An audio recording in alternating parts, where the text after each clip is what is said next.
विदुरानी के घर भगवान गए, छिलकों का भोग लगाए, अब जा रहे हैं। प्रभु जाए, प्रभु गए, और जब भगवान श्री कृष्ण ने जब आगे की लीलाएं पूरी करके धराधाम को छोड़कर गए, तब विदुर जी महाराज को भगवान ने याद किया और विदुर जी महाराज ने मैत्रेय जी से कहा, प्रभु हमें भगवान ने जो अंत उपदेश दिया है वो सुनाइए।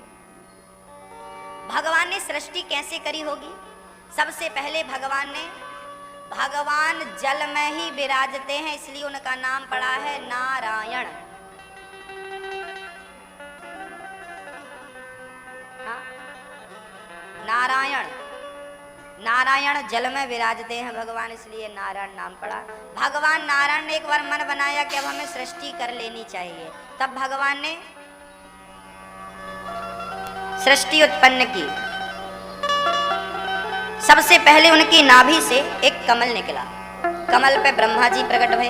ब्रह्मा जी ने चारों दिशाओं में देखा मैं कहां से आया हूं, तो उनके 4 मस्तक हो गए। अब ब्रह्मा जी उस कमल की पंखुड़ी के अंदर अंदर चल पड़े, देखूं तो मैं कहां से आया हूं, मेरा जन्म देने वाला कौन है। हजारों वर्ष बीत गए, पर ब्रह्मा जी यही पता नहीं लगा पाए कि मैं कौन हूं और ये नाभि से, ये कमल की ये जो नलिका है, ये कहां से आई। तब वापस आए, तब ब्रह्मा जी को 2 शब्द सुनाई पड़े, ता और पा, तप करो। ब्रह्मा जी तप किए। तप करने के बाद भगवान ने कहा सृष्टि करो, तो भगवान ने सृष्टि करी। सबसे पहले भगवान ने 4 बच्चों को जन्म दिया, सनक, सनंदन, सनातन और सनत कुमार। इन चारों ने सृष्टि प्रारंभ करने का आदेश दिया ब्रह्मा जी ने। इन चारों ने कहा हम बच्चे रहना चाहते हैं, बुढ़े नहीं होना चाहते, शादी विवाह के चक्कर में नहीं पड़ना चाहते। ब्रह्मा जी को गुस्सा आई तो उनकी भ्रकुटी से एक रोता हुआ बालक पैदा हुआ, नाम पड़ा रुद्र। रोता हुआ आया ना, भगवान ब्रह्मा जी बोले जाओ तुम कैलाश पर बैठो। रुद्र शंकर जी ब्रह्मा जी की भ्रकुटी से प्रकट हुए। भूत प्रेतों की सृष्टि भगवान शिव ने करी। ब्रह्मा जी को संतोष नहीं हुआ, तब ब्रह्मा जी ने अपने शरीर के एक अंग से पुरुष, एक अंग से स्त्री को प्रकट किया। उन्हीं का नाम पड़ा है मनु और शत्रुपा। मनु शत्रुपा की 5 संतान भई, 3 बेटियां 2 बेटे, आकुति, देवहूति, प्रसूति, प्रियव्रत, उत्तानपाद। आकुति का विवाह रुचि प्रजापति से हुआ, जिनके यहाँ यज्ञ भगवान प्रकट हुए। देवहूति का विवाह करदम जी से हुआ। करदम जी ने कामक विमान की रचना करी और विमान बढ़िया चलता था, मन की इच्छाओं से चलता था। उनकी 9 बेटियां हुई, अनुसुईया, अरुंधति, कला, ये 9 बेटियां हुई। इन 9 बेटियों का विवाह ब्रह्मा जी के 9 मानस पुत्रों से संपन्न हुआ। अत्रि, वशिष्ठ, ऐसे अत्रि का विवाह अनुसुईया से संपन्न हुआ। ऐसे 9 पुत्रों का ब्रह्मा जी के करदम की 9 बेटियों से विवाह। अब करदम जी देवी से बोले, देवी अब मैं चलूं? देवहूति बोली कहाँ? बोले तपस्या करने। अच्छा, तपस्या करने की ना जल्दी होनी चाहिए, भजन करने का जल्दी होना चाहिए। भजन कर, लेकिन लोगों को जल्दी पड़ती है जाने की, जल्दी पड़ती है खाने की, जल्दी पड़ती है सोने की। करदम जी को जल्दी पड़ी। अब देखो ना, बुढ़ापा आ जाता है फिर भी लोगों को वैराग्य नहीं होता। हमारी मान्यता है कि 50 साल के हो और घर छोड़ के निकल जाओ। 50 साल के बाद घर पे मत रहो, और मरना तो बिल्कुल मत घर पे। घर में मरोगे, घर वाले मरने नहीं देंगे। मरोगे नहीं, उसके पहले हिलाएंगे, पहचानो हमें, पहचानो। रिश्तेदार दूर दूर से आते हैं, बस एक ही प्रश्न करते, हिला हिला के, भैया पहचानो। अरे राम राम राम, नहीं पहचान रहा, लगता गया। तो मरने के लिए ना घर सबसे उत्तम नहीं है, मरने के लिए तीर्थ सबसे उत्तम है। वृंदावन हो, अयोध्या हो, काशी हो, जगन्नाथपुरी हो, बद्रीनाथ हो, केदारनाथ हो, कहीं तीर्थ हो, चरणों में। घर पे मरेंगे, घर वाले मरने नहीं देंगे, हिला हिला के परेशान। अरे भाई मर जाने दो, अभी मरा नहीं और रोना चालू, गांव वाले घर वाले सब रोने आ जाएंगे। और साहब खूब रोते हैं, अभी मरे नहीं आप, फिर भी लोग इतना रोएंगे, शोर मचा देंगे। हाँ? और कई माताएं तो गजब रोती हैं, कोई बस स्टैंड से रोती आ रही है, कोई रेलवे स्टेशन से, और कोई लोग तो द्वार पे रोते हैं। जब किसी ने देखा, पहले देर तो चुपचाप बैठा था शांत, और जैसे ही उसकी तरफ किसी ने देखा तो रोना चालू। इसलिए भी रोता है ना बेचारा, लोग क्या कहेंगे, सब रो रहे हैं, हम चुपचाप बैठे हैं, इसलिए तुम भी रो लो थोड़ा सा। रोना भी ना एक नैंग समझा जाता है, नैंग नेग है।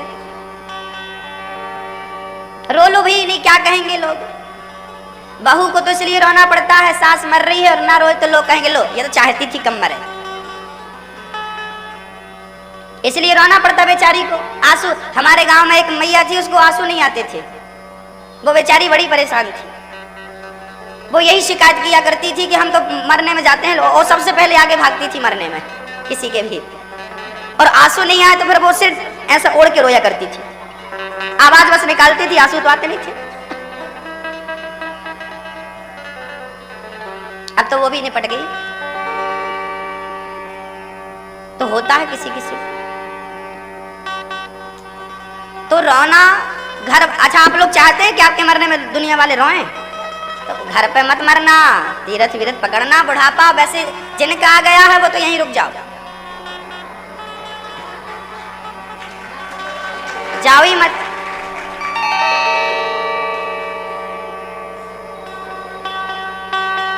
अब थोड़ी सी जिंदगी बची है, वो भी लेकर जाएंगे अपने गांव घर, क्या करेंगे उसका? यहाँ रहेगी वो जिंदगी बची हुई तो नाम में गुजरेगी। वैसे आप अपने घर जाओगे तो काम के क्या हो कोई काम के?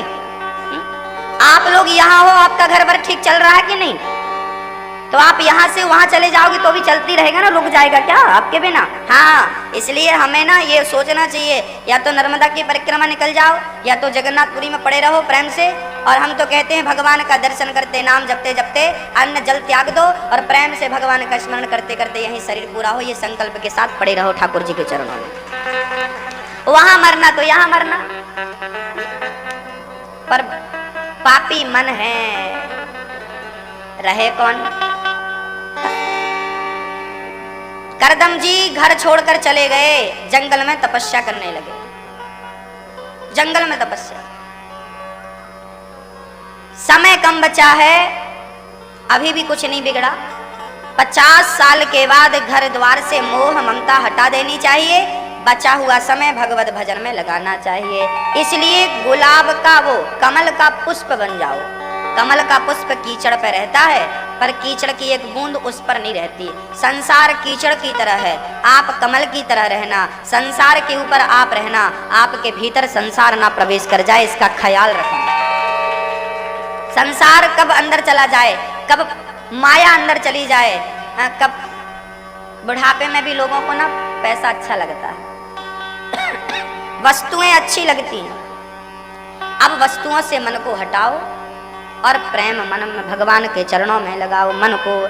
करदम जी गए, देवहूति एक दिन अपने बच्चे से कह रही हैं, कपिल देव जी से, प्रभु आज मुझे आपसे कुछ जानना है, कुछ समझना है, सीखना है। हाँ हाँ माँ, क्या सीखना चाहती हो? देवहूति कहती हैं, प्रभु मेरा मन मेरे वश में नहीं है। कपिल देव जी कहते हैं, देवहूति कहती हैं, निर्विण्णाम नितिराम भूमन सदिन्द्रियतर्षणात् येन संभाव्यमानेन प्रपन्नान्धं तमः। प्रभु, हे प्रभु, तम त्वागता हम शरणम शरण्यम, मैं आपकी शरण में हूँ। मेरा अज्ञान मिट जाए, मेरा अहंकार मिट जाए, ऐसी कृपा करो कि मेरा मन वश में हो जाए। क्या करूं कि देखो, देवहूति माँ जिसका बेटा कपिल है, जिसका पति करदम है, जिसका पिता मनु है, ऐसी देवहूति का मन वश में नहीं था, तो आपका और हमारा भला कैसे होगा? सबसे बड़ी विडंबना है मन को, सबसे बड़ी चुनौती है मन को एकाग्र करना। जिसका मन एकाग्र हो गया वो जंगल में भी सुखी है, सोने के महलों में भी सुखी है, और घास की झोपड़ी में भी। और मन एकाग्र नहीं हुआ तो रावण लंका में भी कहाँ सुखी था। इसकी उसकी पत्नी चुराता फिरता था, सुखी था। चाह गई चिंता मिटी, जब तक आपकी इच्छाएं समाप्त नहीं हो जाती तब तक सुख का अनुभव हो ही नहीं सकता, आनंद का अनुभव हो नहीं सकता। अपनी इच्छाएं समाप्त करो। हमें परेशान कौन करता है? हमारी अनंत इच्छाएं। हमारे बुजुर्ग कह गए हैं कि जितना चादर हो उतना पांव पसारना चाहिए, पर संतोष का चादर छोटा है और इच्छाओं के पांव लंबे हैं। इच्छाएं कम। क्या कम होना चाहिए? इच्छाएं। हमारी इच्छाएं ज्यादा हैं, ये प्राप्त हो जाए, ये प्राप्त हो जाए, ये मिल जाए ना। अधिक इच्छाएं मत रखो, जितना है उतने में खुश रहो। इच्छाएं तो आज तक किसी की पूरी नहीं हुई तो आपकी और हमारी हो जाएंगी। इसलिए जरूरतें पूरी हो सकती हैं। देखिए, एक होती है जरूरत, एक होती है इच्छा। तो जरूरत तो पूरी हो सकती है। भाई जरूरत क्या है? बोले रोटी, कपड़ा और मकान, ये हमारी क्या है? जरूरत।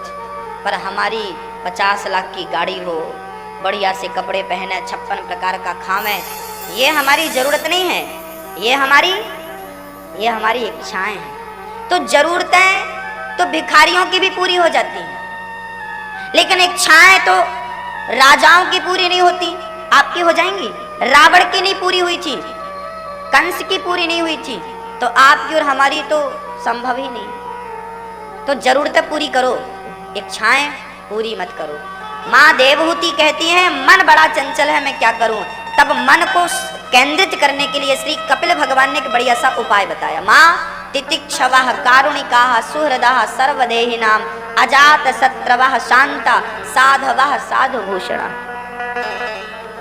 मन को वश में करना हो तो थोड़ा सा आपको प्रयास करना पड़ेगा। क्या करना पड़ेगा? बोले सहनशील बनना पड़ेगा। किसी ने आपको गाली दे दी, अपमान कर दिया, तो कोई बात नहीं। कल हम गुंडीचा मंदिर गए तो लाइन लगी थी, तो आगे कोई सज्जन थे, तो पीछे से किसी ने कहा जल्दी चलो, तो हमने भी साहब को थोड़ा आगे कर दिया। वो पलट के, दिखता नहीं है तुमको, गिर जाते अभी हम। खूब डांटा उनने हमें। बाद में हमने बोला हो गई तसल्ली अब, ठीक है चलो। क्या घट गया? हम छोटे पड़ गए, हमारा कद छोटा हो गया, हमारे सम्मान में ठेस लग गई। क्या हो गया? हमें कोई गाली दे दिया पलट के, हमें कोई अपशब्द बोल दिया, तो हमारा लो महाराज जी हमारा भी मान सम्मान है। अरे अपना मान सम्मान जेब में रख। यहाँ तीर्थों में तुम मान सम्मान पाने आए हो? हाँ साहब, यदि भक्ति का पहला पाठ पढ़ना हो तो पहले तो अपना मान सम्मान अपनी झोली में डालो। हाँ, और यहाँ मान सम्मान लेके नहीं आना। यहाँ एक का ही मान सम्मान होता है, और वो है जगन्नाथ। हम सब तो भिखारी है, भिखारियों का कोई मान सम्मान नहीं होता। और तुम महाराज बन के आए हो ना, तो जाओ अपने घर। यहाँ दास बनकर रहो। दासानुदासो भवितास्मि भूया। यहाँ मालिक मत बनो। मालिक एक है, दाता एक राम, भिखारी सारी दुनिया, राम एक देवता, पुजारी सारी दुनिया। तो हमें अपनी हैसियत याद रखनी चाहिए, सहनशील बनना चाहिए। क्या? अपना अहंकार किनारे रख दो। मैं कुछ हूं, ये बात भूल जाओ। जब तक आपको याद रहेगा मैं कुछ हूं, तब तक आप कुछ नहीं हो। जिस दिन आप भूल गए कि मैं कुछ हूं, उस दिन आप सब कुछ हो गए। आप किस शहर में रहते हैं? हाँ? बोकारो। बोकारो। अच्छा, जब जगन्नाथपुरी हम लोग आए ना, तो भुवनेश्वर तरफ से आए, तो रास्ते में ना एक पत्थर पर लिखा था पूरी 10 किलोमीटर। फिर आगे आए तो लिखा था 5 किलोमीटर, फिर लिखा था 2 किलोमीटर। अच्छा, जहां पर 2 लिखा था क्या वहां पूरी थी? जहां पर 1 लिखा था क्या वहां पूरी थी? जहां पर आगे आए तो लिखा था पुरी, फिर जीरो शून्य लिखा था ना। जहां शून्य था वहां क्या था, वहीं तो पुरी थी। हाँ, जहां तक अंक थे वहां तक कुछ नहीं था, जहां पर अंक समाप्त हो गए वहीं सब कुछ था। जब तक आप अपने आप को मानते रहेंगे मैं कुछ हूं, तब तक आप कुछ नहीं है। जिस दिन अपने आप को जीरो मान लेंगे उस दिन आप भगवान को प्राप्त कर लें, उस दिन पहुंच गए जीरो।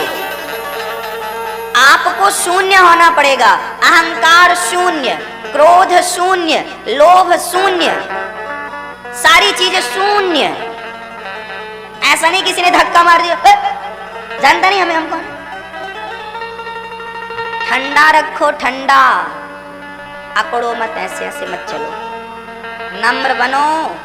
हाँ, बड़ा हुआ तो क्या हुआ, जैसे पेड़ खजूर इतना बड़ा है, ना छाया दे सकता है और ना भूखे को फल दे सकता है। इतना बड़ा आप बन जाए तो क्या होगा।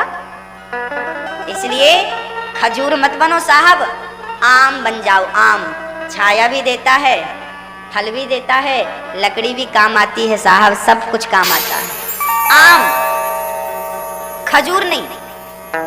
बड़ा इतना मत बन जाना कि खजूर हो जाओ, और लोग ना खजूर ही बनना चाहते, इसलिए फिर वो ना खुद के भी काम के नहीं रहते, क्योंकि खजूर का पेड़ ना बड़ा हो जाता है, फिर वो ज्यादा तेज हवा नहीं झेल पाता, फिर वो जड़ से उखड़ जाता है, झोंका आया गया काम से। इसलिए छोटे बनो। हनुमान जी लंका गए, क्या कर बन के गए, मसक समान रूप कपि धरी, छोटे बनकर गए। सुरसा मिल गई, आज सुरन मोहिदीन आहारा, आज मैं पेट भर के खाऊंगी। हाँ, किसको खाएगी, आज तुमको खाऊंगी। हनुमान जी बोले हमको खाओगी, तुम आदमी खाती हो। अरे तुम आदमी थोड़ी हो, बंदर हो। हनुमान जी बोले बंदर कोई समुद्र में क्या करेगा, मैं कोई साधारण बंदर नहीं हूं। अपनी महिमा बताई हनुमान जी ने, अरे तुम कोई रहे हो, हम खाएंगे। जस जस सुरसा बदन बढ़ावा, तासु दून कपि रूप दिखावा। तुरंत 16 जोजन मुख ते ठयऊ, 16 जोजन का मुख फाड़ा सुरसा ने। हनुमान जी बोले राम राम, ये तो बढ़ती जा रही है। 16 की भाई, हनुमान जी तुरंत पवन सुत 32 भाई, 32 जोजन के हो गए। हनुमान जी बड़े हो गए, हनुमान जी बढ़ते गए, वो भी बढ़ती गई। ये क्या है, ये अर्थ है कि कितना भी आप अपनी इच्छाओं को बढ़ाओ, उन इच्छाओं को बढ़ाने से आपका समाधान नहीं होगा। हनुमान जी बोले मैं बड़ा बनता जा रहा हूँ, ये भी बड़ा होती जा रही है, काम नहीं बनेगा। तुरंत हनुमान जी छोटे बन के मुंह से गए, नाक से निकल करके आ गए, लो भैया हो गया।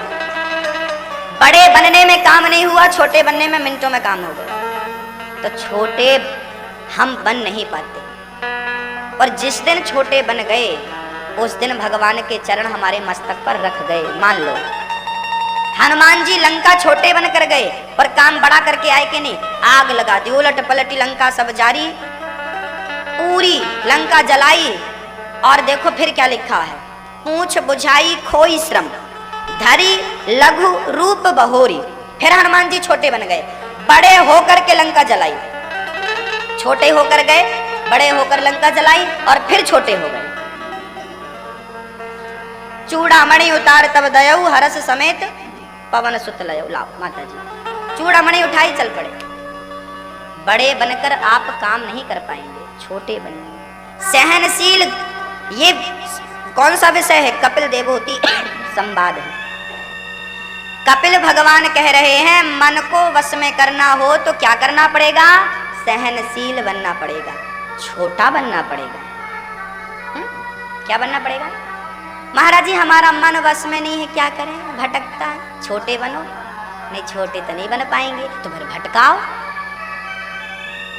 छोटे बनना पड़ेगा, जो जितना छोटा बनेगा वो उतना बड़ा बनेगा। तितिक्षवः कारुणिका, हृदय में करुणा होनी चाहिए, किसके प्रति, सबके प्रति।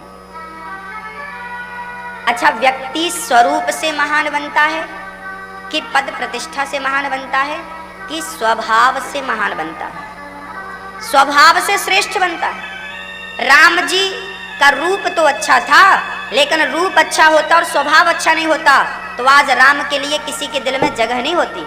तो राम का स्वरूप तो अच्छा था, मन जाहि राचऊ मिलहि सोबर सहज सुंदर सांवरो, तो रूप तो बढ़िया था, सांवला था, सुंदर था, सहज में थे। लेकिन देखिए जरा, रूप अच्छा था, अब स्वभाव कैसा है। ये राम वही राम है ना जो सबरी के घर जाते हैं और बड़े बड़े साधु संत को लगा हमारे घर आएंगे, हमारे घर आएंगे। राम जी बोले नाना ये बताओ मेरी माँ कहाँ रहती है, शबरी माँ, मैं उसके घर पहले जाऊंगा। बड़े बड़े साधु संतों ने, जिसने शबरी का अपमान कर दिया था, तेरे मुंह देखने का धर्म नहीं है, तेरे हाथ के पानी, पंपा सरोवर का पानी एक बार छू लिया था शबरी ने तो संतों ने त्याग दिया था, सरोवर का कोई पानी नहीं पिएगा, पूरा पानी गंदा हो गया था। संतों ने कहा महाराज हमें स्नान करने बड़े दूर जाना पड़ता है, इस महिला ने पूरा पानी बिगाड़ दिया। राम जी बोले इस महिला ने नहीं बिगाड़ा, तुम्हारे अहंकार के कारण पानी दूषित हो गया है। सबरी माँ आप जाओ और इस पे हाथ लगाओ। संतों ने कहा राम जी आप हाथ लगाओ तो ये शुद्ध हो जाएगा।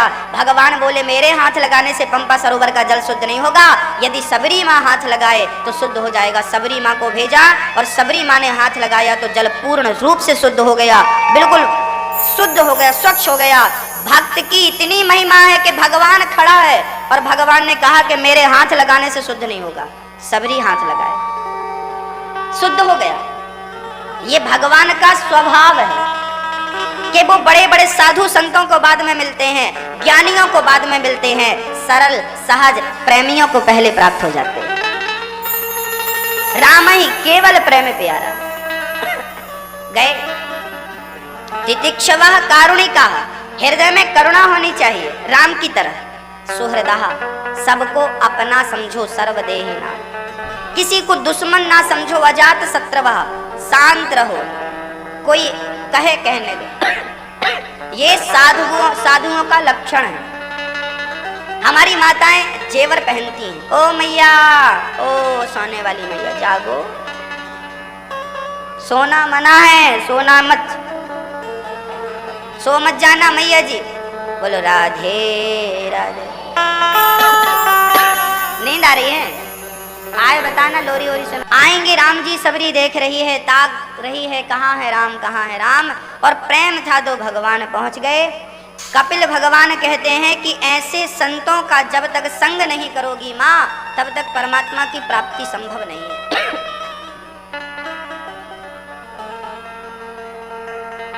कपिल भगवान कहते हैं माँ भगवान की 5 प्रकार की मुक्ति होती है।